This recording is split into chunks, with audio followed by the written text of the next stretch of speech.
Fala, galera! Mais uma vez aqui com vocês para nossa live de quinta, diretamente dos estúdios da Wiggle. É uma alegria estar aqui com vocês novamente. Muito obrigado para quem já está chegando. Muito obrigado a você também que sempre nos acompanha aqui. Todas as quintas-feiras, a partir das 20 horas, sempre trazendo um convidado especial para um bate-papo descontraído, onde a gente sempre fala de temas ligados à transformação digital, investimentos, startups, enfim, todo o universo aí do empreendedorismo e inovação. E se por acaso você perdeu alguma live, ou esta mesmo aqui, se você quiser assistir de novo, você pode acessar o nosso canal do YouTube, que fica tudo gravado lá. Lá você vai encontrar essa live também, depois que ela tiver terminado, e muito mais. Hoje aqui comigo para falar de empatia, transformação digital, design thinking, entre outras coisas. Um grande amigo, mais do que querido, e também parceiro de jornada, parceiro da Wiggle. Vou falar com o Rafael Davini, ele que é CEO e fundador da FNO From Now On, uma escola consultoria que ajuda empresas e pessoas na mudança de mindset, da questão da transformação digital, né, através do design de experiências, e ele vai contar tudo para a gente daqui a pouco. Mas ele já está aqui no backstage com a gente, tá certo? Mas antes eu quero lembrar vocês que a Wiggle é um hub de inovação e o nosso propósito é ajudar empresas e empreendedores a transformar ideias em negócios de sucesso. Atuamos através de 4 pilares aí, tá certo? Primeiro, os programas de aceleração, onde identificamos empreendedores e selecionamos ideias que possam ser validadas e ajudamos no passo a passo na jornada de construção desses negócios escaláveis. Através do nosso pilar de educação, ofertamos mentorias, cursos, hackathons e outros eventos de evangelização, sempre levando o startup mindset e o empreendedorismo de inovação. Também ajudamos as empresas na sua transformação digital através de programas customizados de inovação aberta e de empreendedorismo, inclusive através de parceiros como a FNO, que está aqui com a gente hoje. Já através dos nosso braço de investimento, conectamos startups do nosso portfólio a outros investidores e também participamos delas como Venture Builders e, às vezes, também com investindo. Você pode nos conectar aí através das nossas redes sociais, e fica o convite para você também entrar aí no nosso grupo de WhatsApp, onde compartilhamos lá conteúdos diariamente relacionados a empreendedorismo e inovação. Você pode, inclusive, conversar com os nossos mentores da Wiggle, tá certo? Obrigado para você que já está com a gente aqui. Deixa eu chamar o Rafa aqui. Deixa eu ver, que ele já está chegando.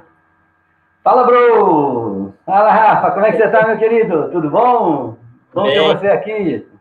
Boa noite. Agradeço. Parabéns pela energia aí, é contagiante mesmo. Obrigado, cara. No friozinho aqui a gente precisa dar uma agitada, né? Como é que tá o frio aí onde você está? Você está em Itatiba? Eu tô no interior aqui, a uns 30 quilômetros de Campinas, e tá bem frio. Tá bem frio. Tá, vida, né? Tempinho bom esse daí. Mas beleza, mas nós vamos esquentar já aqui, já vamos começar falando aqui. Você sabe que já tem comentário aqui, né, Rafa? Tem um pessoal aqui, ó. Tem um amigo seu aqui que já colocou uma consideração aqui, ó. Davini é fera em tudo que faz, não vou perder. Vamos ver se o Toco tá por aí. É o Ademilson, trabalhei com o Ademilson na minha época de mundo corporativo, né? É um cara bacana, gosto muito dele aí.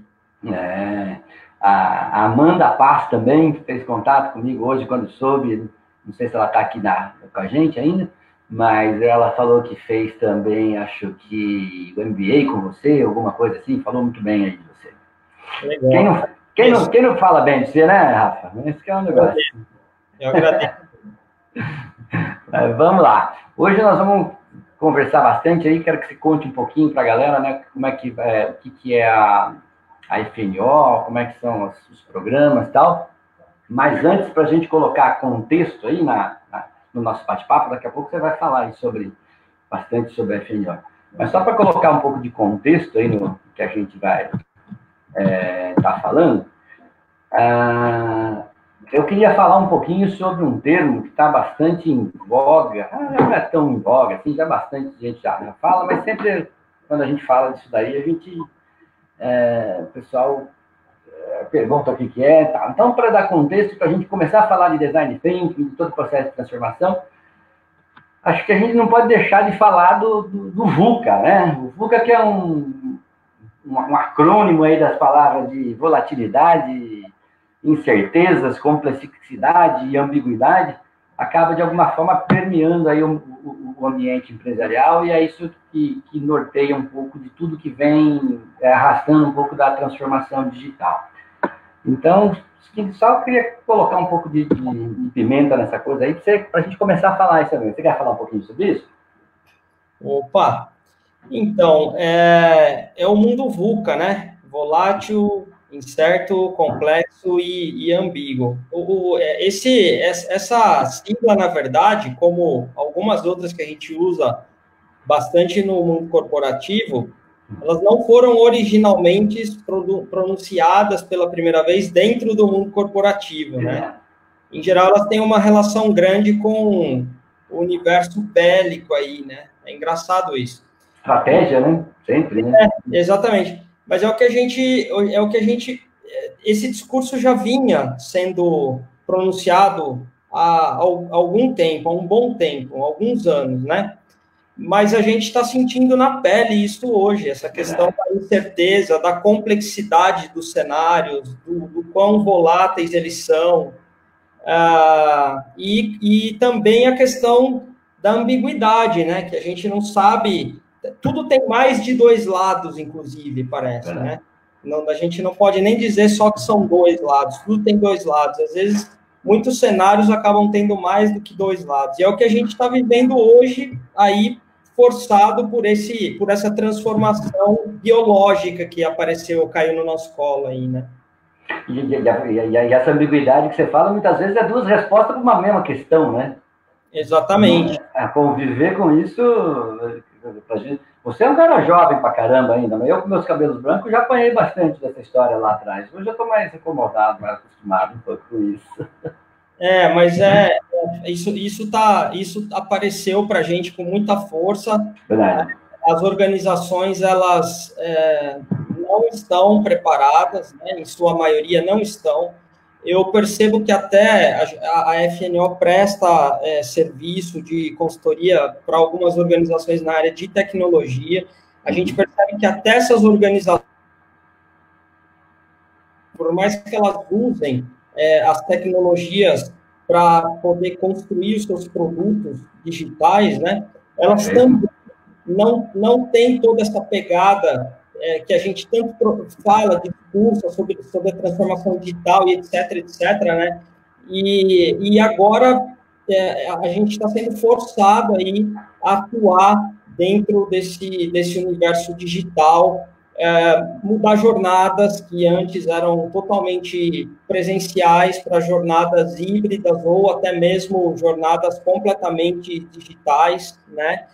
E toda uma adaptação de comportamento humano, de demanda. Em paralelo a isso, tem toda a questão econômica, que exerce um impacto muito grande, a questão política também, que infelizmente a gente tem como desafio. Então, os nossos desafios, né, eles são muito complexos, Realmente. Né? A gente tem muita coisa acontecendo ao mesmo tempo. A tecnologia, de uma maneira geral, eu entendo que ela é sempre positiva, ela ajuda diariamente, ela pode ajudar, sim, de maneira impactante cada vez mais. Mas, realmente, o cenário é um cenário que o pensamento de design é muito útil, né? A gente vai falar um pouco disso, você vai puxar isso aí na nossa conversa, mas ele é extremamente oportuno aí para navegar nesse oceano. Não, legal. No começo da sua frase, você chamou a atenção para um tema que eu acho que é bastante interessante. Eu também fiz carreira corporativa, né? Fiz jornada corporativa, fiz carreira executiva, trabalhei muito tempo dentro da área de tecnologia, telecomunicações, e fiz uma carreira, de certa forma, até rápida, né? E depois que eu acabei indo para o empreendedorismo, para a consultoria, enfim. Mas uma coisa interessante é o seguinte, né, que você chama atenção. Na época, né, não se falava tanto de transformação digital, mas o ambiente corporativo ele sempre foi ambíguo, na verdade, né? Sempre, de alguma forma, ele é regido por competição interna, sempre você tem disputas, você tem políticas, enfim, o que torna, às vezes, né, para quem está do lado de fora, com uma sensação de que aquele lugar não é um lugar de gente, né? Mas não é tão verdade isso, né? Eu vejo hoje muito, assim, quando a gente conversa muito com o pessoal que é mais jovem, tá aí do ambiente do ecossistema, sempre um olhar para o mundo corporativo como se fosse algo meio esquisito. Mas existe espaço para todo mundo, né? E eu acho que tem quem goste de tudo isso.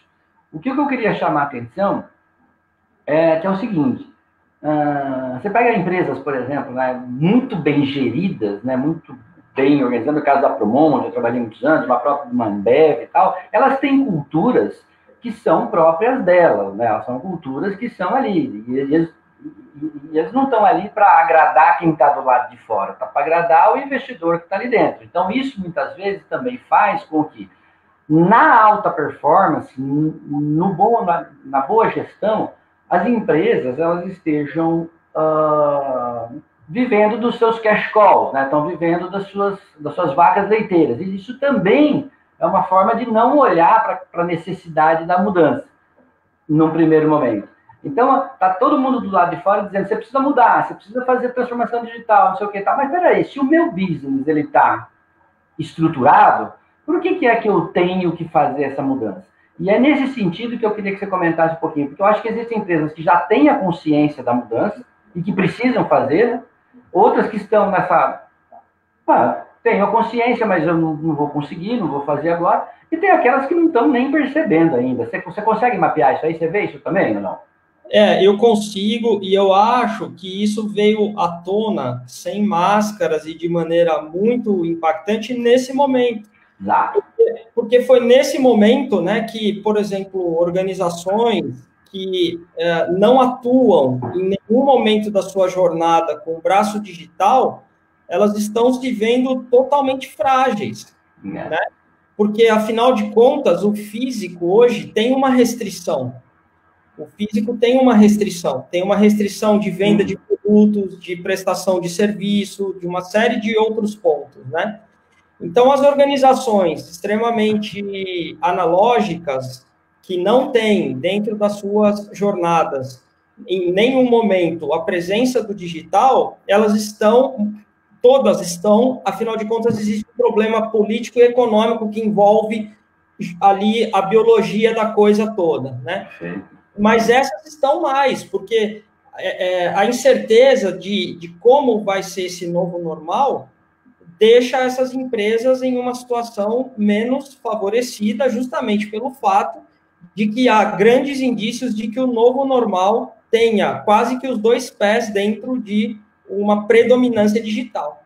Então, isso que você falou, essa leitura que você fez, ela é extremamente realista e sim é um sinal para as organizações ou que ainda não começaram a se movimentar para a questão da transformação digital, ou mesmo para aquelas que estão no meio do caminho, para elas avançarem. Eu entendo que isso seja uma oportunidade. Agora, você trouxe uma fala que eu gostaria de comentar. Eu estou dentro de empresas, a gente trabalha com processos de consultoria para produto, para serviço, a parte de capacitação também, utilizando design de experiências. E uma coisa que eu vejo é que as organizações elas têm essa dificuldade de criar caminhos paralelos.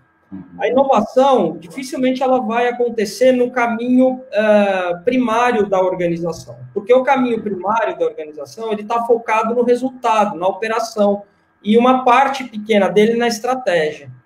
É difícil você mudar esse caminho primário. É difícil você, por exemplo, convidar um gestor para refletir sobre a importância da transformação digital com todas as entregas que ele tem que fazer no dia a dia. Então, a organização, o primeiro passo para ela se mobilizar em busca de um caminho diferenciado, é ela criar esse caminho paralelo, de maneira, entre aspas, despretensiosa. Criar caminho... cultura, né? Criar um ambiente, né? Espaço, um ambiente criativo, né? Exatamente, abrir um espaço ali de um ambiente que possa fomentar esse tipo de prática, que receba o apoio do topo da pirâmide, né? Ou seja, as pessoas que fazem a gestão e são os stakeholders decisores possam apoiar isso, acreditar nesse processo. E, Feijó, eu acho que tem uma coisa que eu percebo que é tão importante quanto tudo isso que a gente acabou de falar até agora. Ou seja, os gestores apoiando, direção apoiando, CEO apoiando, o caminho paralelo criado, mas é a cultura da colaboração. A cultura da colaboração. O nosso mindset é um mindset de escassez. Perfeito. O nosso mindset é um mindset de escassez. Isso faz parte da raça humana, de uma maneira geral. Okay? Sim, da preservação da espécie, né? Exatamente. Então, a gente associa muito a colaboração, a gente tem um raciocínio contrário. A gente, infelizmente, associa a colaboração à escassez. Ou seja, o fato, a percepção que nós temos é que se eu colaboro, o outro tem uma chance tão grande ou igual à minha de avançar, sob qualquer ponto de vista. Perfeito. E é o contrário, né? O fato é que se eu não colaboro genuinamente, aí sim, né, eu tenho... o fato é que se eu colaboro genuinamente, aí sim eu tenho um ambiente de abundância, eu tenho um ambiente aonde eu começo a incentivar pessoas a seguirem caminhos que não são primários, que são os paralelos. E são justamente esses caminhos paralelos que vão entregar para as organizações daqui para frente esse diferencial que elas precisam desenvolver. Mas é muito louco esse papo, né? Porque é o seguinte, se você pegar a década de 90, o Brasil foi um dos países que mais teve certificações de ISO 9000 do mundo. Né? Começou, até fábrica de cor, na época tinha um meme até que dizia que se você tivesse ISO 9000, você conseguia até fazer colete de concreto, né? Colete salva-vida de concreto, desde que você cumprisse a coisa. A empresa que eu trabalhava, eu também cuidei de implantação, essas coisas todas. Se você pegar todas as metodologias de qualidade que vem falando, né, que estão ligadas aí à questão que começa lá com ISO 9000, mas todos os Kaizen da vida, essas coisas, você vai perceber que a repetibilidade é que garante o sucesso. E a repetibilidade ela é contrária à mudança, né? E aí é justamente isso, né? Que a cobrança que está dentro da estrutura organizacional, que está instituída, né? Até por quem está no mais alto nível de comando e quem está chegando hoje, e recebe esse desdobramento estratégico, tem muito dessa questão. Faça certo da primeira vez. Né? Ao invés do R rápido e R barato, né, que eu acho que é o que permeia um pouco esse novo mindset, esse novo jeito de pensar, que permite que exista essa criatividade e tal, e todas essas ferramentas de design, né, que a gente vai chegar no design thinking, inclusive, com essa nova abordagem. Então, realmente, é ambíguo até a partir daí, porque o gestor de meio que está ali, por exemplo, um gerente, um diretor que está ali olhando as suas metas e está... Normalmente, quer dizer, o cara não tem time sobrando, ele não tem tempo para poder fazer, ele não tem budget para isso. Então, daí, né, que a gente começa a ver que o processo de influência, né, da transformação digital, especialmente, né, os hubs, né, eles acabam, a gente teve algumas entrevistas aqui, a gente acaba percebendo que o papel dos hubs também ajuda muito nessa influência de fora para dentro, né? Você começa a trazer. E aí aspectos como escolas como a FNO e outras escolas de inovação, que agora começam a vir uma atrás da outra, começam a chamar atenção.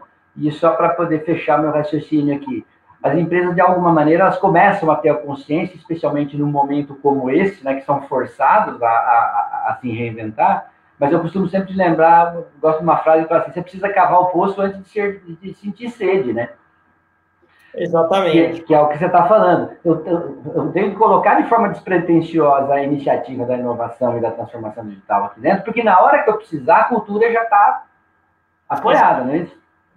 Porque não é da noite para o dia que isso se constrói. Eu vejo, cultura, eu vejo gestores jovens e que, de acordo com as premissas que eles têm, eles entendem que eles são gestores da New School, né? Uhum. E, na verdade, não. Na verdade, o pessoal confunde muito uma roupagem bonitinha de marketing, um discurso legal para o ecossistema, como postura inovadora. A postura daí cria um departamento de inovação, né? Isso, né? Isso.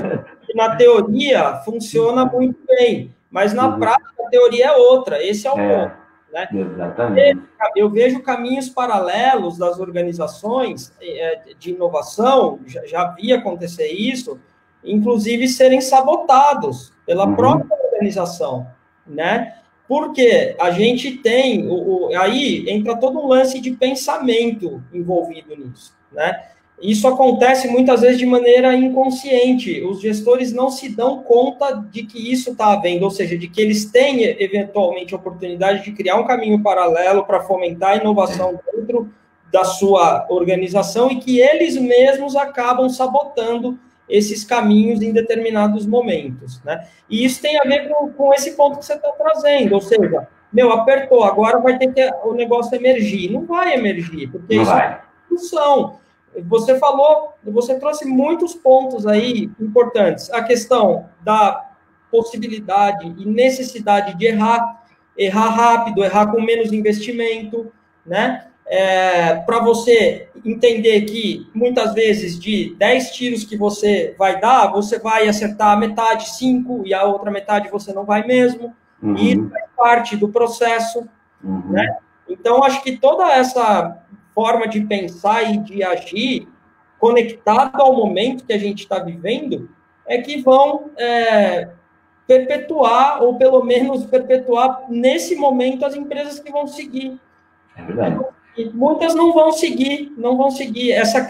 Esse momento que a gente está vivendo, tenho lido bastante relatório das consultorias globais e tal, e assim, não é só isso que me faz crer o que eu creio, é a minha experiência com o meu background da área da saúde, é o meu tempo que eu já passei por organizações, são os tombos que eu já levei, é conhecer as pessoas do jeito que eu hoje consigo fazer a leitura, é estar dentro de organizações, é uma série de coisas que me permitem enxergar, além desses textos que eu procuro ler para me manter informado, de que esse desafio é muito maior do que as próprias organizações estão enxergando, né?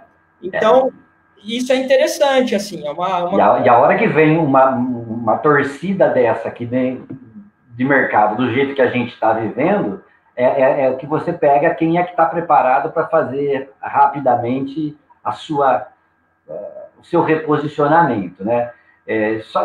Só corroborando o que você está dizendo, eu vi recentemente uma live dos principais executivos do banco, com o pessoal, com aquele cara que era do Banco Central, foi do Banco Central, não lembro como é que é o nome dele. Mas, enfim, e aí uma frase interessantíssima que se alinha com o que você está dizendo. Eu acho que é o CEO do Bradesco, ele falou assim, cara, a gente se bateu durante 1 ano para criar uma estratégia de colocar 300 pessoas em home office. E aí você tinha problema no jurídico, você tinha problema com o trabalhista, você tinha problema no RH, aí você não tinha que criar condições. Cara, a gente não conseguia. 1 ano trabalhando nisso, a gente não conseguia. Hoje eu tenho 50 mil pessoas trabalhando em home office. Ou seja, metade do corpo da empresa. Resultado, foi forçado a fazer isso e aí descobre, né, como é que faz, né, Rafa? Aí não tem jeito, é forçado, aí não tem nem... Isso é bonito também, porque isso é o nosso poder de resiliência. De resiliência. Né? A gente tem uma dor na jornada. Essa transformação, ela não está sendo tranquila, não está sendo. Não. E tem muita coisa que precisa ser regulamentada ainda, porque, afinal de contas, isso aconteceu como uma virada de chave. Eu me lembro que quando, em Campinas, eu estava dentro de um cliente fazendo um trabalho e foi super engraçado porque era uma quarta-feira eu cheguei na organização, era umas 8 e pouquinho, porque a gente tinha uma atividade ali, e eu já vi parte do pessoal indo embora, assim, né? E eu tinha estado na organização na segunda, e aí voltei na quarta e eu já vi uma galera saindo e tal, e aí o time que eu estava trabalhando acabou ficando, mas naquele dia de manhã, o departamento de gestão de pessoas havia levado a eles que eles deveriam, nos próximos dias até então, ficarem em casa. Então foi uma chave, virou uma chave, né?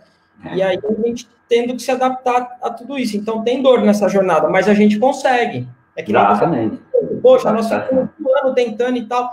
Porque a gente luta contra a nossa própria capacidade de fazer aquilo. Então, por exemplo, é possível, tanto que aconteceu, né? Mas do ponto de vista analítico, do ponto de vista das forças do mal e do bem, que uma luta para dar certo, outra luta para não dar, no final das contas acaba que o processo não move, né?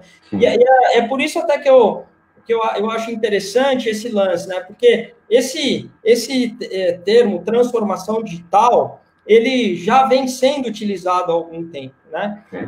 E eu tenho um ponto que eu vejo, que é o seguinte: tecnologia hoje é commodity, todo mundo tem. Todo mundo tem a tecnologia. Todo mundo pode ter uma inteligência artificial, todo mundo hoje pode ter um espaço na nuvem, todo mundo pode ter, por exemplo, acesso à realidade virtual, realidade aumentada, ou seja, é commodity. A tecnologia é meio, não é fim. Perfeito. A transformação digital, ela acontece muito mais pela leitura que a gente faz da relação do ser humano com o ambiente e a tecnologia do que com a própria tecnologia.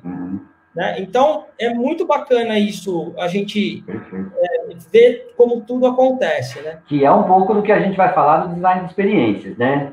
É um pouco do coisa. Eu queria só colocar aqui, coloquei aqui na tela, pedi para colocar aqui de novo. O André Castilho, ele é da Ozônia, ele é parceiro nosso aqui também. Obrigado pela audiência, André, show de bola. E ele faz uma pergunta aqui que é assim, que é interessante, né? Está ligada aí à questão das resistências, né? De você, assim, quem trabalhou com consultoria sabe o que significa se você estiver ali fazendo um trabalho de mudança e não ter um bom patrocinador. A consultoria vira bucha de canhão no meio da política empresarial, né? Mas a chamada que ele faz é a seguinte, de uma maneira geral aí, existe algum departamento ou setor das empresas que você identifica que, de uma maneira geral, elas apresentam resistências ao processo, à metodologia, ao design thinking? Você vê isso? Eu vejo, mas eu não vejo como uma resistência, digamos, departamental, tá? O design thinking eu costumo dizer que é uma cosmovisão, uma maneira de você perceber o teu entorno, tá? Não são ferramentas. A gente tem uma forma de pensar, processos, assim como tudo que a gente precisa implementar, existe um processo para essa forma de pensar, para você implementar, e sim, existem ferramentas de apoio, né? Apoio a você entender melhor o problema, apoio a você mapear melhor o mercado, apoio a você conseguir ressignificar as causas dos problemas que você está atuando, apoio para você prototipar. Quando eu falo apoio, eu me refiro à ferramenta. Apoio para você idear, apoio para você prototipar, apoio para você testar. Então, tem ferramenta para tudo, mas ele não é, na sua essência, ferramental. Ele é uma maneira de pensar conduzida por uma base. Tá?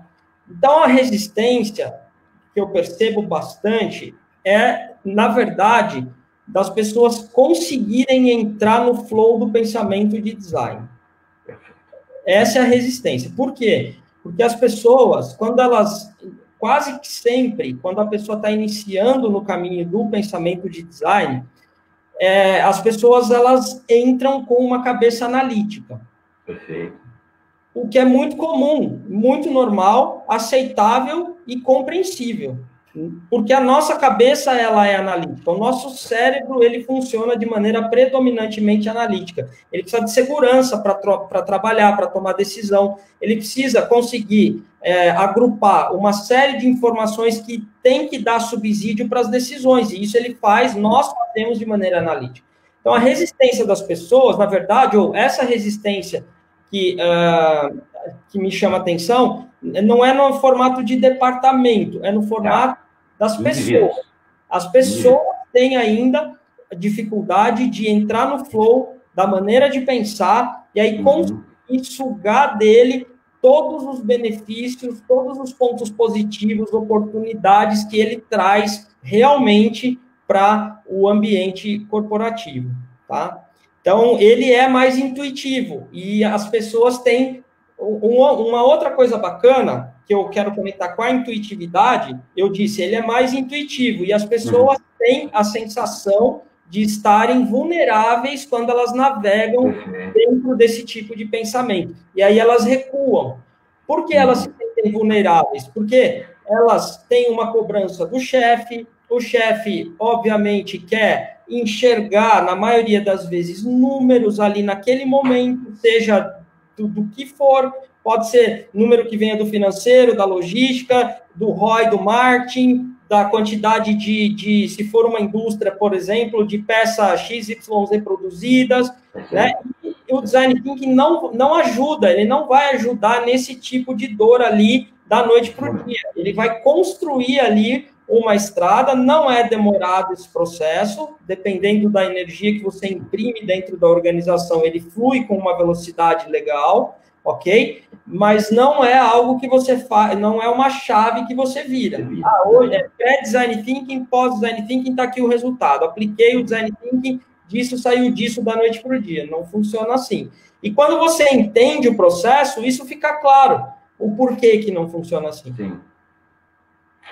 Mas é legal o que você está falando, né? Porque isso, a gente está falando muito de corporação, de ambiente fechado e tal, né? E essa demanda de você também se travar num processo desse, né? Das exigências, dos números, da parte analítica, é que é o seguinte, você não pode errar ali, né? Você está ali, partindo tá com um monte de gente ali, de vários departamentos, seu chefe está ali, que é o cara vendoso. Se você falar uma bobagem, se você der vazão para a sua criatividade, de repente você está fazendo uma bobagem, você vai ser criticado ali. Então começa isso, né? Até o cara ganhar o espaço, se sentir tranquilo, ele poder dar uma ideia, no processo de brainstorming tradicional mesmo, normal, né? Falar qualquer bobagem, não ser censurado, isso por si só já torna uma trava, né? Se eu estou no meio de um ambiente de várias pessoas, de departamentos diferentes, que normalmente departamentos às vezes estão em outra cidade, eu não me conheço muito bem, eu não estou muito à vontade ali, tudo isso trava o processo, né? Mas é engraçado que mesmo nos processos de aceleração, né, quando a gente começa a falar de identificar dores reais para você criar soluções, né, falar de startups que chegam até a gente, eu costumo dizer o seguinte, o design thinking ele é empatia pura, né? É você pensar com a cabeça do outro. Não adianta você querer construir uma casa, se você é um arquiteto, com as premissas que você tem de felicidade. O entender para poder construir uma boa solução para o seu cliente passa pelo fato de você se transpor, para você conseguir ouvir realmente, né, o que ele vive, né, e quais são as premissas de felicidade dele naquela casa. Se a casa ela vai ser de ponta cabeça, é ele que tem que dizer isso, né? E eu acho que isso é um pouco do caminho, né, que leva a gente a fazer essa mudança paulatina aí.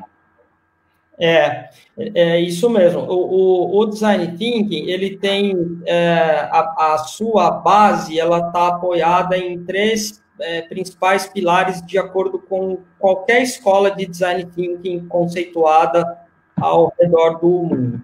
É a empatia, como você trouxe, é a colaboração e é a experimentação. Essa é a base do Design Thinking, né? E a questão da empatia é extremamente complexo, realmente. A empatia também é outra palavra que é recorrente no meio corporativo, principalmente nos últimos tempos, a gente vê muitas pessoas falarem de empatia. É complexo de você empatizar com alguém, envolve o fato, por exemplo, de você escutar muito e falar muito pouco, envolve o fato de você não julgar, envolve o fato de você conseguir endereçar a sua comunicação de maneira menos violenta, envolve o fato de você conseguir libertar pessoas para que elas possam participar, e aí cai muito dentro daquilo que você falou, das reuniões, da questão do chefe, da questão da segurança, da questão do... Enfim.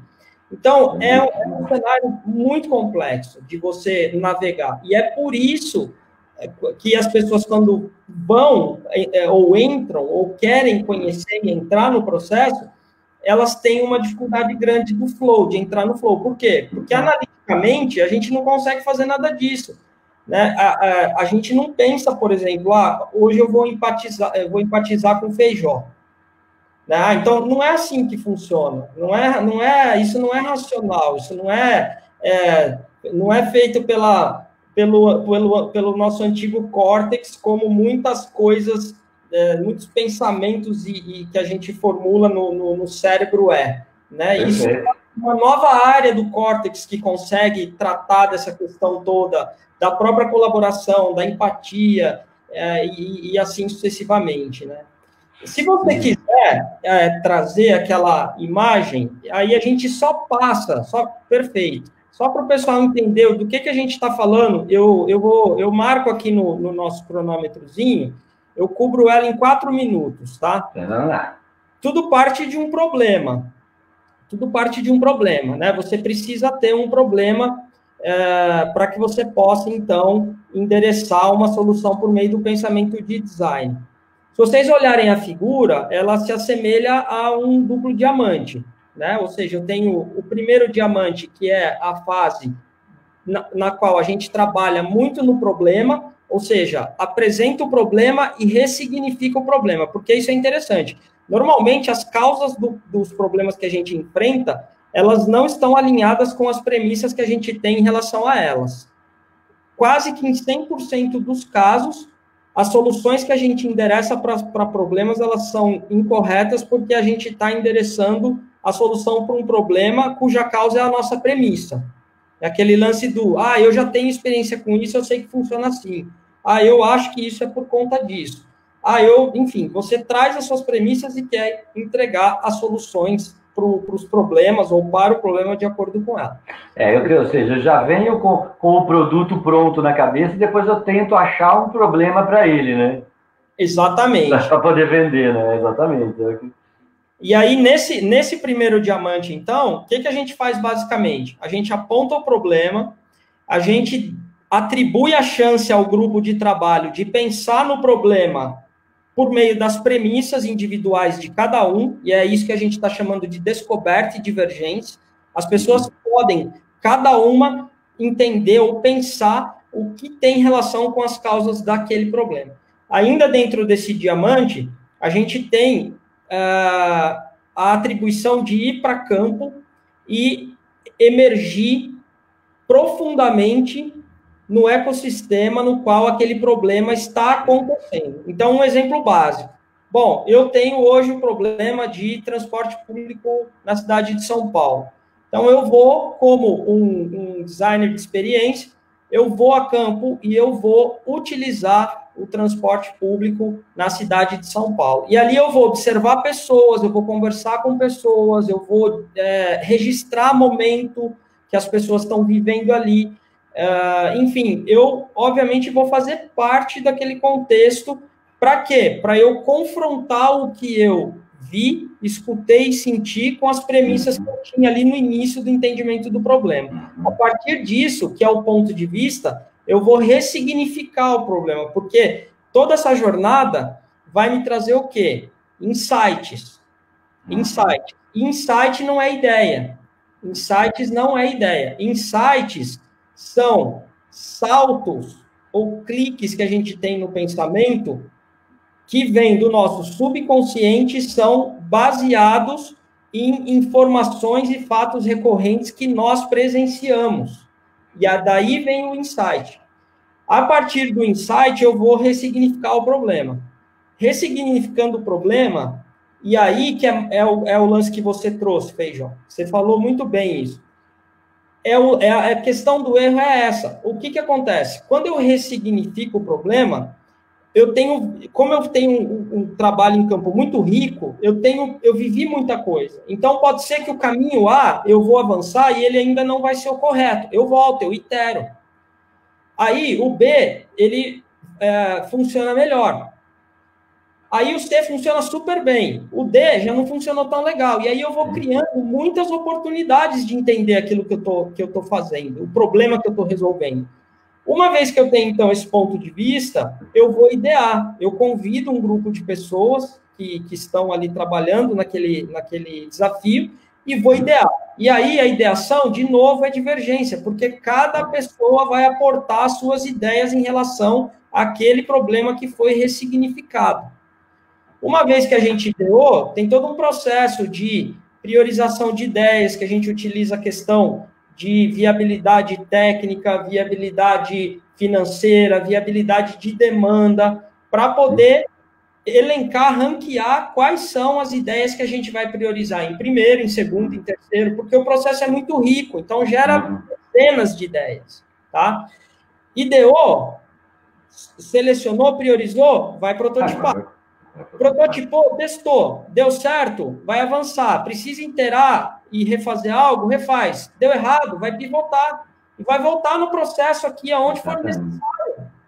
Só que isso é tudo muito rápido. A gente não...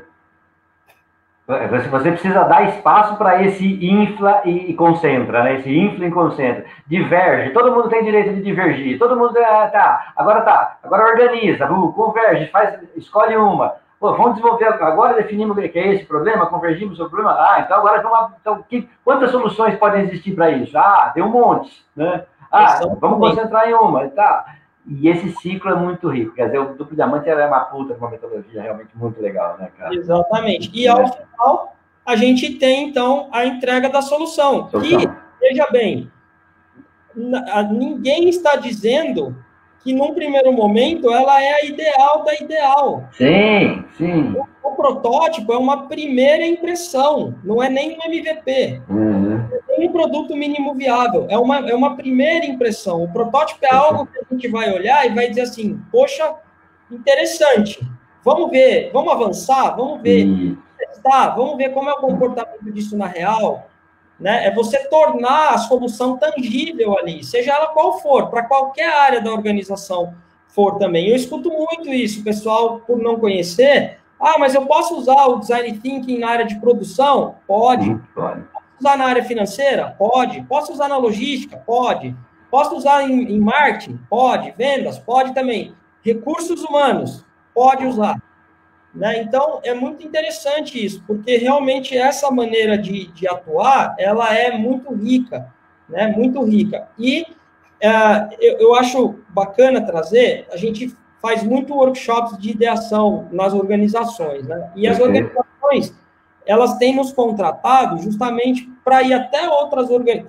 Quando a organização é B2B, muitas vezes elas nos contratam para que a gente vá em outras organizações para trazer para elas, né, insights sobre os clientes, ou seja, elas nos mandam para entender melhor os clientes que elas estão atendendo, né?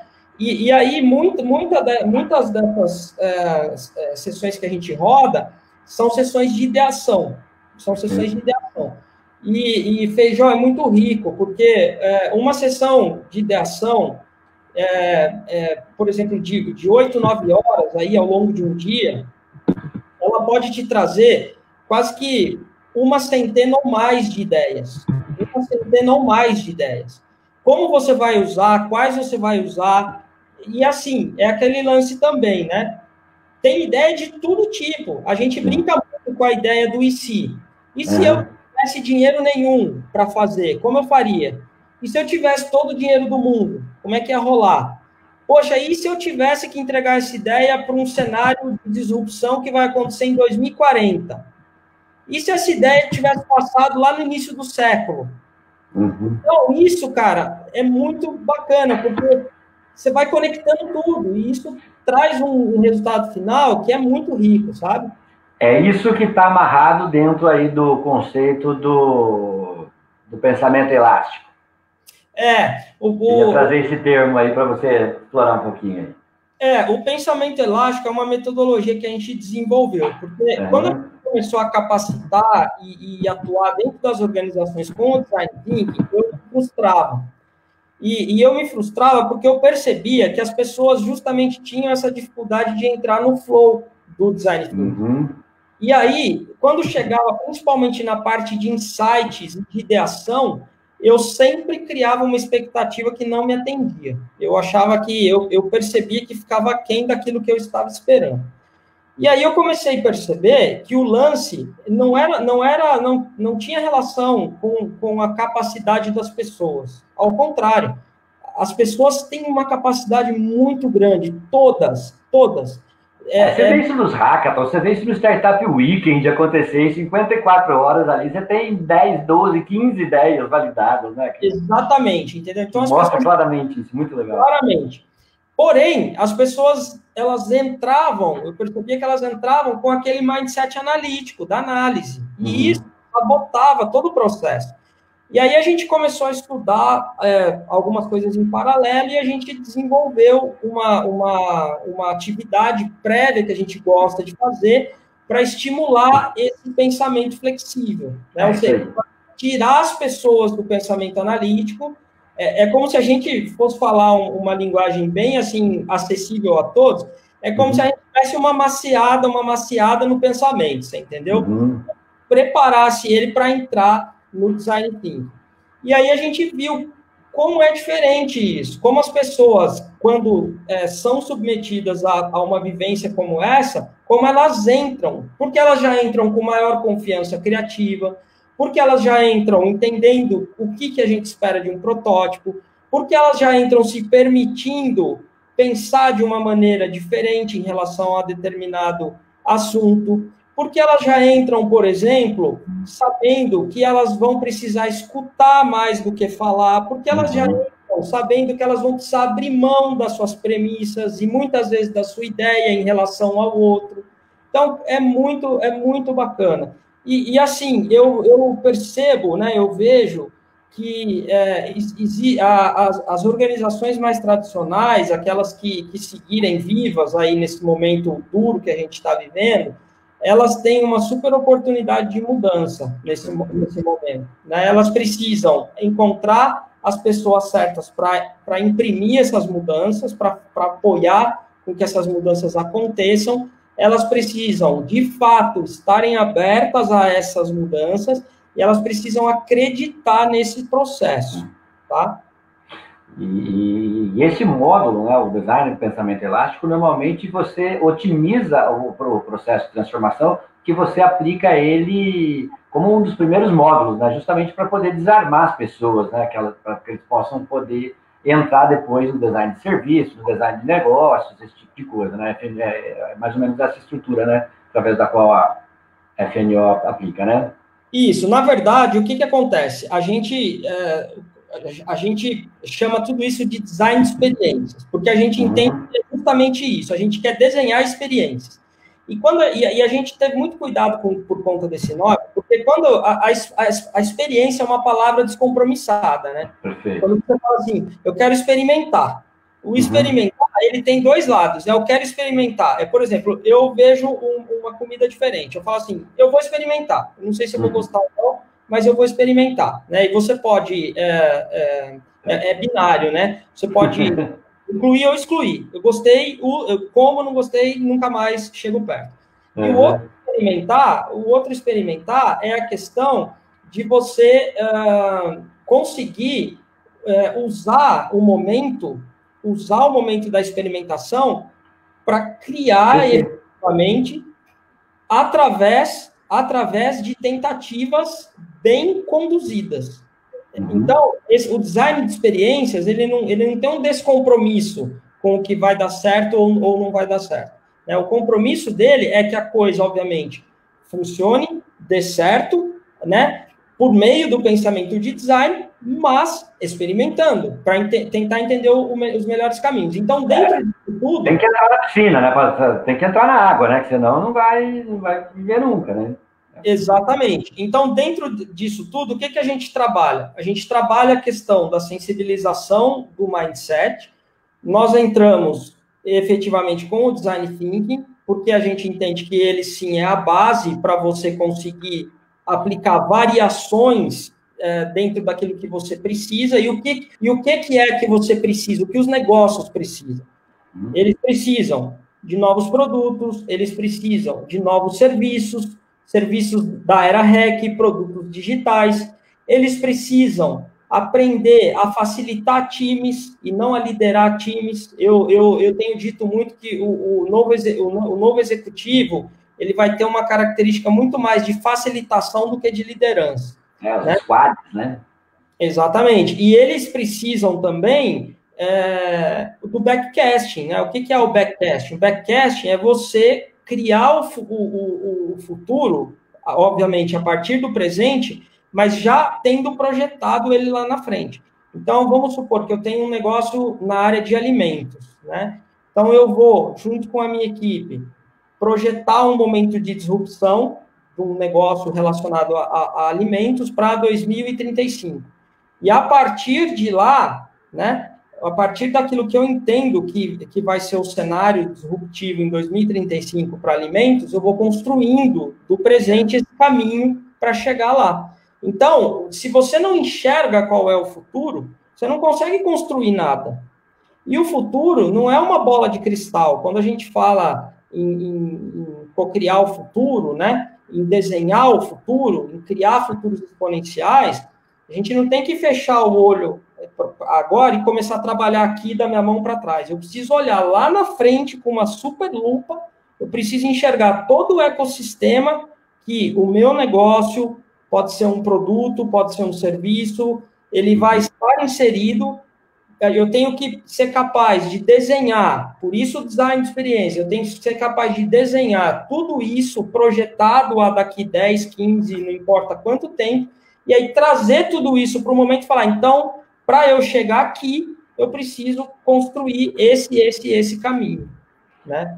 Eu acho que aí isso é a experiência, a nossa jornada em design de experiência. Eu utilizo a sensibilização do pensamento, as bases do design thinking, o design de serviço, o design de negócio, o design de liderança e o design de futuro.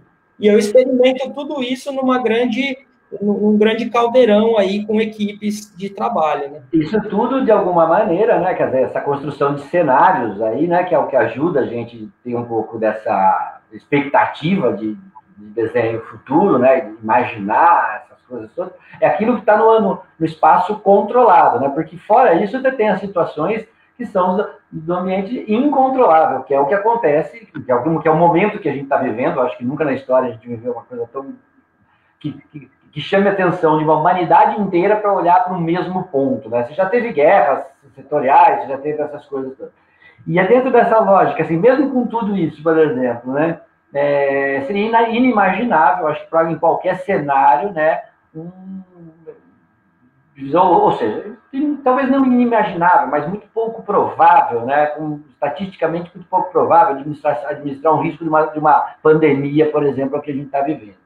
Mas aí, de repente, tudo muda e você precisa considerar tudo que você analisou e tal e colocar dentro da coisa. Como é que a FNO está fazendo? Né? Porque, levando em conta que essa questão do experiencial aí, né, e desse convívio, né, e desse relacionamento, dessa interação no ambiente criativo, eu vejo isso muito nos hubs, nos coworkings, né, perdeu-se muito com o digital, por um lado, né? E você acaba ganhando por outro, né? Hoje a gente está aqui, né, sem precisar você fazer uma viagem, a gente está aqui conseguindo conversar, porque a gente, né, semana que vem eu vou estar com um cara de Manaus, enfim. Mas a FNO acabou também tendo que se adaptar, assim como a WeGo, né, assim como todas as empresas, né? Como que você avalia aí esse conceito, né, essa questão do design de experiência no formato remoto? Como é que vocês estão fechando isso, Rafa? Eu me lembro, Feijó, que nós estávamos há mais ou menos uns 5 dias de assinar um contrato por uma prestação de serviço de apoio para uma organização daqui de Campinas da área de cibersegurança. Uhum. Nós já tínhamos enviado toda a parte de orçamento, já havia sido aprovado, etc, etc. O CEO da organização me ligou e quando tocou o meu telefone, isso foi muito bacana, isso. Foi uma das experiências mais ricas profissionais que eu já vivi na minha vida. Todo esse trabalho ia começar com uma capacitação para 25 pessoas da organização. Eles querem transformar a organização em uma organização de design, e aí a gente tem um plano para isso, e tudo começa com uma capacitação. Enfim, ele me ligou, tocou meu telefone, eu vi que era ele, e a minha premissa me disse, ele está ligando para dizer que não vai rolar, porque é presencial, e a gente não pode se encontrar. Ele me ligou, falamos, e aí ele chegou e disse assim, eu não posso parar o projeto, é um projeto FINEP, eu preciso avançar, e você precisa dar um jeito de entregar isso para mim. Legal. E a gente não tinha esse jeito. E esse trabalho, ele começaria em 8 dias da data que ele estava me ligando. Já estava tudo agendado. Local, tudo, 100%, tudo certinho. E aí ele falou, ele me ligou e disse, olha, eu não posso parar o projeto. Eu não posso porque é um projeto FINEP, eu tenho cronograma, eu tenho uma série de coisas que vão impactar muito a minha operação. Então, você vai ter que dar um jeito de oferecer isso para mim. Inclusive, num primeiro momento, eu falei, olha, eu não me importo de estar no local. Ele falou, mas eu não posso, a gente não pode estar no local. Aí eu falei, bom, já entendi o recado, a gente vai ter que trabalhar. Feijó, foi bacana. A gente levou tudo para o online, tá? Nós selecionamos as melhores ferramentas digitais, plataformas, para quê? Para comunicação, como a gente está fazendo aqui, de voz e áudio e visual, as plataformas de gerenciamento de projetos, para a gente conseguir apontar as fases do projeto, as plataformas para comunicação visual por meio dos post-its, que a gente, afinal de contas, não teria mais. E a gente teve que criar o processo também de interação, porque essas atividades, elas têm uma característica que é fundamental, que é o lance da facilitação de grupos, né? O facilitador, ele faz a leitura dos grupos de trabalho. Grupos de trabalho são grupos de pessoas heterogêneas, confinadas no mesmo espaço e ali em situações de conflito. Convergência, divergência e convergência. Então, é um cenário complexo. Nós fizemos o processo, desenhamos o processo, validamos com esses caras, e até no nosso contrato, a gente fez uma alteração contratual com eles, e a gente estava dando para eles, além dessas horas que eles haviam contratado, mais 12 horas para que a gente pudesse repassar no presencial quando tudo voltasse ao normal. Que legal. 3 meses, né? Isso há 3 meses. Mas a gente validou, foi super de boa. Então, assim, hoje a gente tem as plataformas tranquilas. Então, eu tenho o Miro, tenho o Mural, tenho essa que você está usando, que é fantástica, que eu adoro, eu uso, mas já não uso diretamente, mas já é a segunda vez que eu estou usando, tremenda. O Zoom, espetacular, o Google Meet, eu tenho o Slack, eu tenho o Trello, que me permite criar toda a jornada de gerenciamento de um projeto ali dentro. A gente consegue entregar tudo isso para a organização. Não só a atividade em si, mas digitalizar a fase a fase. Exatamente. Então, a gente entrega um pacote de insumos para a organização que é muito rico. É muito rico. Então, a gente tem tudo isso. Eu acho o seguinte, hoje, o que eu vejo? Hoje, a gente tem comunicação digital ilimitada. Nós não temos problemas de comunicação no meio digital. Nós temos, sim, um problema, e isso é um problema que a gente vai resolver ao longo do caminho, que é a incapacidade de conexão e engajamento digital. Então, isso é um ponto que a gente tem que estar atento com as equipes de trabalho, né? Nesse modelo digital. Eu percebo, por exemplo, todos os trabalhos que eu tenho feito de maneira digital, uma das coisas que eu sempre peço para o pessoal é ligar a câmera, porque é o mínimo de contato que a gente tem. Né? Ou seja, não dá para ficar ali, eu preciso enxergar a pessoa, eu preciso ver A linguagem corporal precisa estar presente, né? Eu preciso ver o olho da pessoa minimamente, né? E é engraçado isso, porque especialmente a meninada um pouco mais jovem, né, que está mais habituado ao uso desse tipo de ferramenta, nesses experimentos, ou mesmo nas aulas online, se incomoda um pouco, né, com essa situação de estar com a câmera ligada. Você tem que realmente pedir, né? E assim, a gente sabe da importância da linguagem corporal num exercício como esse, né? Fundamental, você precisa ver na expressão das pessoas, né? Exatamente. Então, eu acho que o desafio que nós temos, quando a gente fala de boas práticas no ambiente digital, está muito ligado à questão da conexão humana mesmo, né? A gente conseguir ter essa conexão acontecendo mediada por uma tela. Por uma tecnologia, exatamente. Mas mas assim, no balanço, né, você acaba, de alguma forma, eu acho que a gente viveu muito isso também, né? Nós iniciamos nosso programa, primeiro batch, nosso programa de aceleração aqui, tivemos 2 encontros presenciais, e hoje, ao final de tudo, né, a gente foi obrigado a migrar para online, né, e hoje a gente vem ajudando, inclusive, a gente fez um hackathon junto com a universidade aqui, onde nós coordenamos o processo, tal, 100% digital.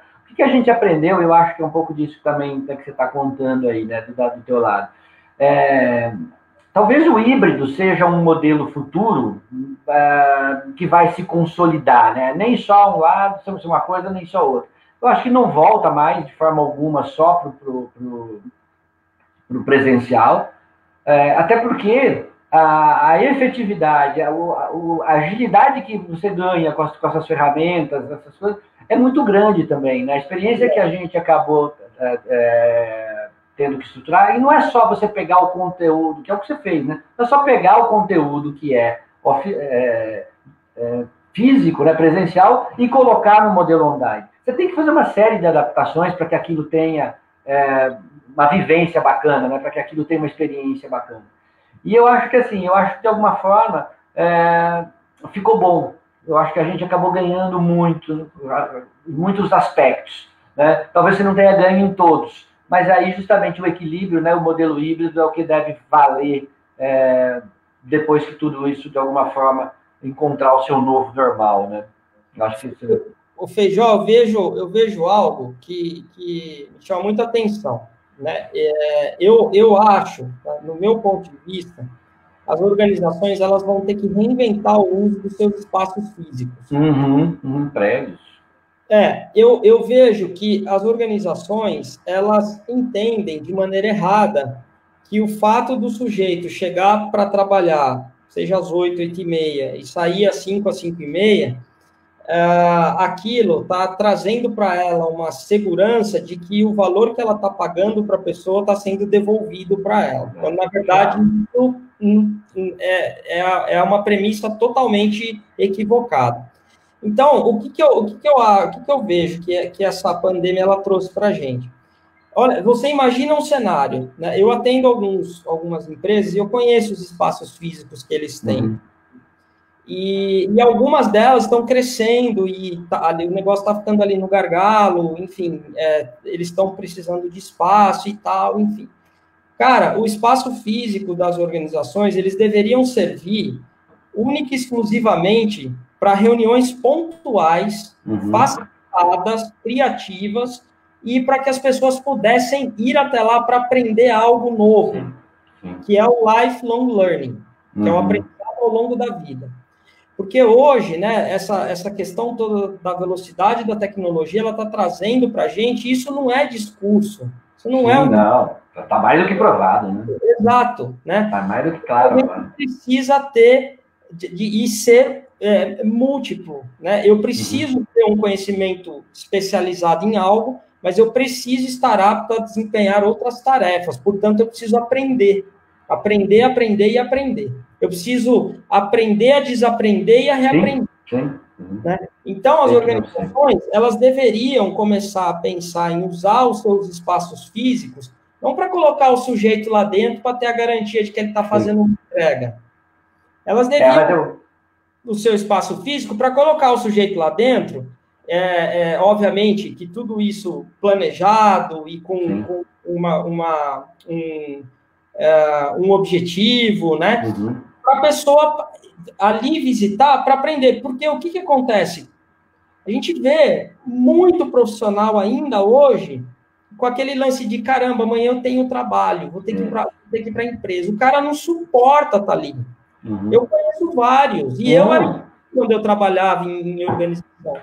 Isso ao longo da vida também se acentua mais ou menos dentro de uma jornada que você está ali. Tem momentos que você está afim de sair de casa, mas tem momentos que você não está afim de sair de casa, né? Que você não está afim de trabalhar. E está mais do que claro que essa coisa está caindo por terra agora diante desse quadro aqui que a gente está vivendo. E a grande surpresa para uma grande parte das pessoas, né? Não é o meu caso, porque eu trabalho em home office já faz mais de 20 anos já. Mas, assim, as pessoas estão se descobrindo que elas estão trabalhando mais em casa do que quando estavam lá, né? Isso tanto as pessoas quanto as empresas, né? Que não precisa ter amarração nenhuma de picar cartão de ponto ou coisa desse tipo, porque... Exatamente. Então, acho que o grande lance é esse, né? É a organização tornar o ambiente físico interno dela num grande espaço de aprendizado. E tirar as pessoas das suas casas, né? Para poder, obviamente, irem ali para aquele espaço que outrora era visto como um espaço de sofrimento, de novas conquistas, de desenvolvimento, de uma série de skills, de desenvolvimento de skills, hard skills, soft skills. E isso não é discurso idealista. Inclusive, eu quero só trazer um ponto que eu acho importante, porque a gente não tocou na nossa conversa. Todo esse processo que a gente falou, de gestão da inovação, por meio do design de experiências, existe uma gestão forte por trás disso. Né? Então, a gente precisa, sim, de cronograma, a gente precisa, sim, de entregas tangíveis, a gente precisa de KPI, a gente precisa de OKR, a gente precisa de tudo isso. Claro. Então, o lance não está simplesmente restrito à questão de reuniões despojadas, criativas, com post-its, e não é nada disso. Isso faz parte de um contexto de atuação. Né? Mas, em paralelo, eu preciso, sim, ter o head de inovação, eu preciso, sim, ter os indicadores... financeiro, lógico. Uma organização só existe quando ela está dando retorno para o investidor, em última análise. Se isso não acontecer, não adianta, né? Então, assim, você precisa ter gente competente, né? Precisa gerenciar de alguma forma as capacidades intelectivas, né? A gestão do conhecimento, para que os processos, né, criem valor para o cliente e esse cliente, de alguma forma, se relacione trazendo valor para o investidor. Né? De alguma forma, esses 4 pilares precisam ser gerenciados, seja no mundo com design thinking, seja no mundo com chicote, né? De alguma forma, você vai mudando as ferramentas, mas as organizações elas precisam existir e precisam... Se elas não forem, se elas não tiverem a sua capacidade de sobrevivência sob o ponto de vista financeiro, elas não existem, né? Vamos falar. Exatamente. Ô, Rafa, cara, uma delícia esse papo aqui, cara. Assim, nós vamos ter que fazer mais vezes isso daqui. Nós já estamos aqui com 1h10 quase de bate-papo aqui. Essa coisa vai longe ainda. Mas, assim, até para respeitar um pouco da nossa audiência, aí, o pessoal super gente boa que sempre está com a gente aqui. Muito obrigado aí, os amigos que estão... Às vezes eu estou vendo aqui, tem uns amigos que ficam dando ok, falando uma coisa aqui, nem sempre não é tudo que eu consigo responder. Mas agradeço todo mundo que está com a gente aqui. Mas eu queria... você tinha comentado comigo, só para a gente fechar e aí te dar a palavra para fazer sua última mensagem aí, você tinha falado aí de um evento que você vai fazer aí na semana que vem, não é isso? Estão abertas as inscrições já, né? Você quer falar um pouquinho rapidamente sobre isso? Isso. Essa experiência, na verdade, ela é a 6ª edição. Nós já fizemos outras 5 anteriormente.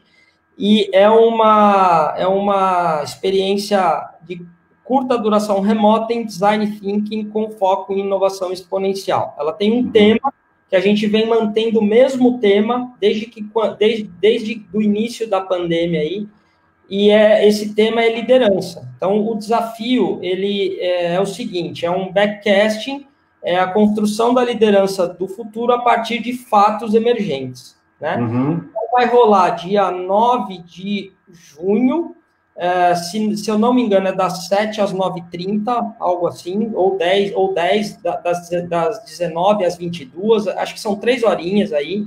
É gratuito, a gente só pede para as pessoas fazerem uma pré-inscrição, porque... Nesse link que está aí na tela, o pessoal consegue cair lá e fazer a inscrição, né? bit.ly. Isso, consegue cair lá dentro do formulário, faz uma pré-inscrição. Normalmente a gente está tendo uma procura muito alta de pessoas querendo participar, a gente não consegue atender a todos, então a gente pega ali por ordem de chegada, né? A gente tem atendido em torno de 30 pessoas por evento, é bem bacana, porque as pessoas saem bastante impressionadas, porque elas conseguem, e eles, entregar a solução para um desafio em 3 horas, né? Inclusive para ser testado, se elas quiserem, né? Então, é bem bacana, eu convido aí o seu público, você já está convidado para experimentar. Estou lá. A gente vai usar o Zoom, as salas individuais do Zoom, a gente usa o Miro, eu falo alguma coisinha sobre como é que a FNO tem usado com os clientes no Trello, Slack, com que objetivo, como a gente conecta. Então, a gente faz toda essa brincadeira aí lá no dia 9 a gente vai fazer. Então, todo mundo está convidado, vai ser um prazer aí que vocês possam participar, né? E assim, cara, eu te agradeço, eu gosto muito de você, eu te conheci, você nem sabia que eu havia te conhecido, porque eu assisti a apresentação na formatura do Founder Institute, que você com sucesso concluiu, vi o seu projeto, gostei bastante. Não sabia que o Feijó era o Feijó. Claro. Eu nem sabia que eu existia, né? Porque eu não me apresentei naquela noite para você, mas depois a gente acabou se conhecendo, se cruzando. Que foi justamente através do Guilherme Gasque, né? Que está com você na FNO e que é um conector e tanto, né? Um cara super gente boa. Ele falou, você precisa conhecer o Rafa, cara. Vocês precisam fazer alguma coisa junto. E a gente está aí, olha aí, você vê como é que é. Provavelmente o Gasque vai estar aqui com a gente, acho que não sei se é na semana que vem ou na outra também, que vai vir aqui para falar de People Analytics, alguma coisa desse tipo aí também. É um cara super gente boa. É um cara... Mas eu também gosto muito de você. E assim, a FNO está aqui disponível para te apoiar o IPO. Eu acho muito bacana e tudo isso que vocês fazem, eu gosto bastante da pegada, da proposta, eu acho fundamental hoje mais do que nunca, porque o mundo está de ponta cabeça e a gente precisa voltar ele para a posição normal, se é que ela existe ainda. Verdade. Mas quando a gente faz com propósito, a gente faz de um jeito legal, né? Aproveitando aqui até o comentário da Thalita aqui, que ela colocou aqui, mas tá vendo? Muito bom, obrigado pela doação do conhecimento. Eu acho que assim, toda vez que a gente está falando em conhecimento, né, toda vez que a gente está, de alguma forma, compartilhando, a gente está construindo um ecossistema melhor, a gente está construindo um mundo melhor, né? Eu penso que tudo isso que a gente vem fazendo, a gente, por mais que a gente faça, né, para se doar, para poder construir, a gente está construindo uma estrada que a gente também consegue caminhar nela, né, que a gente consegue colocar o nosso carro nela, né? E o que eu vejo, assim, que o resultado das pessoas que se doam é o give first e o give back, né? O give back sempre vem e a gente está muito grato com tudo que a gente está fazendo aqui também. Muito legal. E aí, assim, aproveitando, né, um pouco dessa coisa, você falou dessa coisa, e nós estamos lançando um hackathon também aqui, né? Que de 3 semanas, né, especialmente para quem já passou por programa de aceleração e tal, e que precisa aí organizar o seu deck, organizar o seu pitch deck, ou mesmo quem queira tirar aí do papel uma ideia e vai passar pelo conceito de de design thinking, né? Nós estamos nos baseando em toda a plataforma do Lean Startup, né? Do Lean Canvas, essas coisas, que é a base de como a gente construiu o nosso programa de aceleração. E esse aqui é um programa que a gente está fazendo, que começa agora dia 6, está aí o código também para quem está na tela quiser se inscrever aí, também vai começar, são 3 semanas, 4 encontros, né? Então um conteúdo do caramba também, e 4 sessões de mentoria, onde a gente vai ajudar a estruturar. E é um pouco disso daí, daqui a pouco a gente está junto aí de novo. Mas, Rafa, se você quiser deixar o seu último alô aí, eu vou fazendo o fechamento aqui, agradecendo o pessoal também. Fica à vontade. Eu quero te agradecer pela oportunidade de dizer que eu e a FNO, que a gente está aí à sua disposição para te apoiar dentro daquilo que for possível, né, para a gente fazer por vocês aí.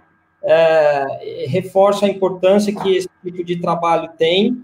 Reforço um ponto também que você já disse, por isso que é um reforço, de que todas as iniciativas similares com essa da WeGo e também com os propósitos da FNO precisam ganhar e estar mais presentes dentro das organizações que ainda não tem tanto essa pegada da agilidade, enfim, da questão do pivotar, do tentar, né? Precisam entrar nesse caminho, entender como isso funciona, porque realmente tudo está mudando muito rápido, o cenário se transformou em poucos meses, e aquele normal que a gente conhecia e vivia, ele não vai existir mais. Não vai existir mais.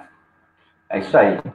Rafa, mais uma vez, cara, brigadíssimo, excelente noite estar aqui com você, uma alegria, foi muito bom de ter conseguido fazer meio que de bate-pronto essa conversa nossa aqui.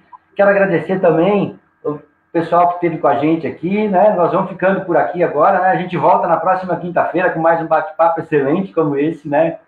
Sempre a partir das 20 horas, a gente chama atenção. E se você está gostando desses conteúdos, venha fazer parte do nosso grupo no WhatsApp aí, né? O link está aí na tela também. Diariamente a gente fala de inovação, empreendedorismo e também das mentorias da WeGo. É só entrar no link aí e se cadastrar. Vamos ficando por aqui. We go together, we go fast, we go now. Até semana que vem. Obrigado, pessoal. Um abraço.